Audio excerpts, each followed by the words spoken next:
Chapter 33. The End of the Beginning. PT 120 June 1992. In the end, Slytherin won the House Cup by 40 points.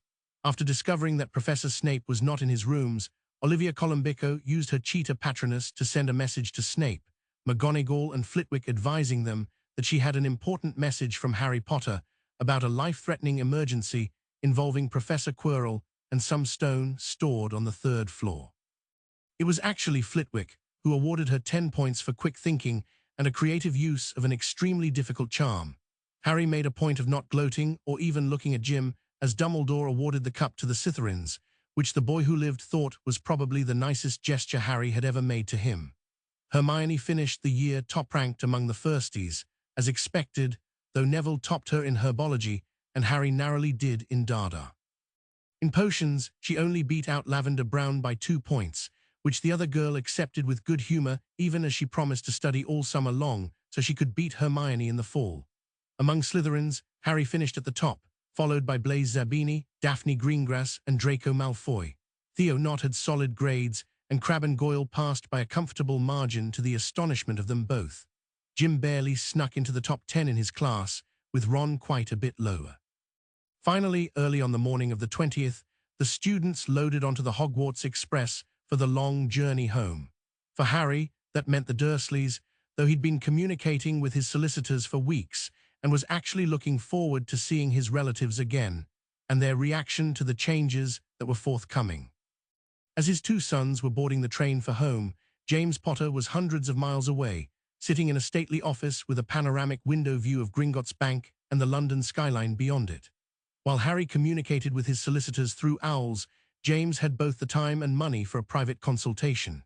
The receptionist, a pretty young Beauxbatons graduate named Yvette, presented him with a tray of tea, watercress sandwiches and biscuits, and politely asked, "Lord Potter?"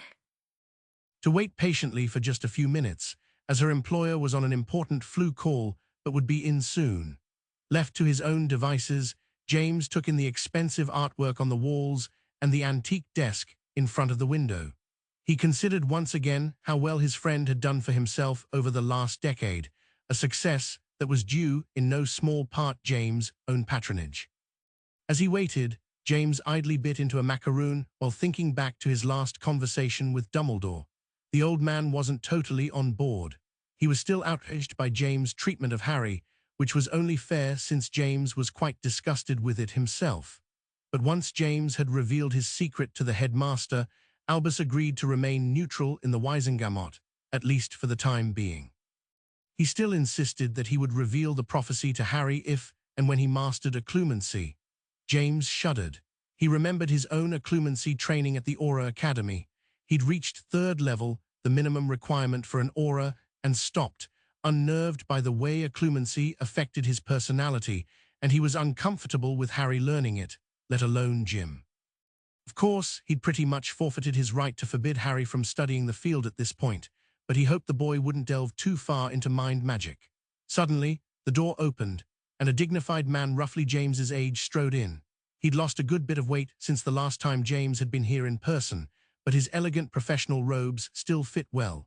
James seemed to remember the man complaining about a new diet the healers had him on during their last flu call. It was obviously working, although still rather stout. The other man was down to only 1 chin. His face was leaner, and his hair was so much better styled than the scraggly mullet he'd worn during their school days. He was by no means a handsome man, but the years had been relatively kind, and his wealth and success made up for his physical appearance, though even today, many people were still put off by that burning, rat-like gleam that his eyes always held. "Good morning, James," exclaimed Peter Pettigrew, Esquire, Solicitor at Law, Order of Merlin, First Class, and Steward and Proxy for the House of Potter. "And what can I do for my favorite client today?" Around 4 o'clock, the express arrived at King's Cross. Hermione introduced her parents to Harry, Neville, and several of the other members of the study group. Blaise introduced everyone to Gunter, a large and imposing man in traditional grey chauffeur's uniform complete with knee-high boots and a cap, who, according to Blaise, did things for his mother. Draco also introduced Theo, Blaise and Harry to his father, Lucius Malfoy, who was every bit as cordial and sophisticated as Harry expected. There was only a brief instance when a look of distaste passed over his face, but Harry realized that it was not directed at any of them, but rather at a red-headed man some distance away, who was obviously the patriarch of the Weasley family. I really need to figure out what that's all about at some point. Harry thought to himself. How the hell did these two families become such enemies? But then Harry's own face darkened as James Potter showed up to meet with the Weasleys and talk amiably with their family, his hand on Jim's shoulder the whole time. As he said his goodbyes to Draco and Theo, Harry ignored the tiny stab of jealousy and anger that still plagued him over the difference in how Lord Potter treated his two sons. Focusing on his friends, he promised to owl everyone and also got phone numbers from those friends who actually knew what a phone was. Everyone made tentative plans to go shopping for school supplies on the same day so that the group could meet up in Diagon Alley for dinner.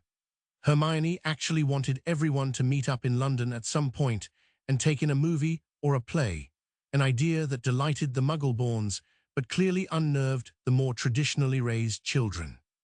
Finally, Harry noticed two people off to the side, in slightly old-fashioned but still normal Muggle attire, who were waiting patiently for them.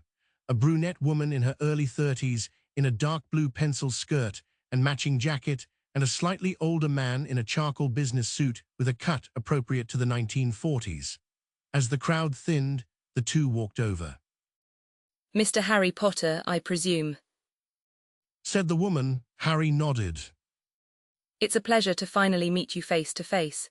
I'm Hester Jones and this is Artemis Podmore. The pleasure's all mine. He said warmly as he shook both their hands. Hermione, Blaise and Neville were the only friends still waiting around. Guys, this is Miss Jones and Mr. Podmore, my solicitors. It's nice to meet you all. Podmore said with a warm smile. However, Mr. Potter, we should head on now if we're to get to Gringotts before the end of normal business hours. Their rates double after 7 o'clock. Dare I ask what you're doing at Gringotts? Asked Hermione almost teasingly. The staffer. Replied Harry with a wink. Slytherin staffer. Asked Neville. Harry thought for a few seconds. Maybe mainly it's more like Potter stuff. Neville laughed. Give him hell, Harry. Then he picked up Harry into a bear hug. After follow-up hugs with the rest of his friends, Harry accompanied the two attorneys out of the station, carrying Hedwig in her cage, the rest of his luggage having already been magically conveyed to a vehicle outside. Harry never looked back towards James, and so never saw the look of anguish that briefly flashed across his father's face. Blaise followed the silent Gunter to a Rolls-Royce parked near the station.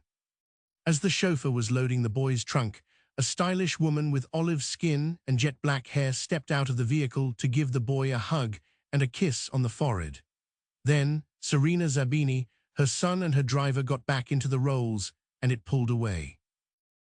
I want to hear all about your first year, Passerotto, but first things first. Are you still convinced Harry Potter is the one we seek? Asked the Countess Zabini in her cultured Italian accent. Blaise smiled at the woman who'd raised him. Yes, Mamma, I am quite certain of it. We shall see, Passerotto. I still wish to meet him and read him. I know I have told him you wish to meet with him, Mamma, and he is amenable, though I said nothing of divination. We will have time over the summer. She nodded and smiled. These are exciting times, mio figlio. We must be cautious and well prepared. Blaise nodded, as if there was any other way for a Zabini to go through life. Lucius side-apparated Draco and Theo directly to the gates of Malfoy Manor. To Theo, it was quite impressive, and yet, rather surprisingly, much more homey than he was expecting. House of Knot was a gloomy place whose master had let it fall into disrepair, but Malfoy Manor was pristine, with walls as white as the cliffs of Dover, gleaming towers, and immaculately kept grounds populated by what appeared to be a flock of albino peacocks. It was a short walk up the drive to the manor's entrance. Along the way, Lucius asked both Draco and Theo questions about how their first year had gone. Once inside, Lucius pulled out a gold pocket watch and then turned to his son. It is 4:30, Draco, so I expect your mother will be in the conservatory with her harpsichord. Go and let her know that you have returned. I would speak with young Master Knot. Draco nodded, gave Theo a reassuring look, and then left the foyer. Lucius studied Theo, who did his best not to show nervousness. I have known your father for many, many years, Master Knot. Did you know that? Yes, sir, my father has spoken of you many times. I also knew your mother, Master Knot. She was a fine woman. I was grieved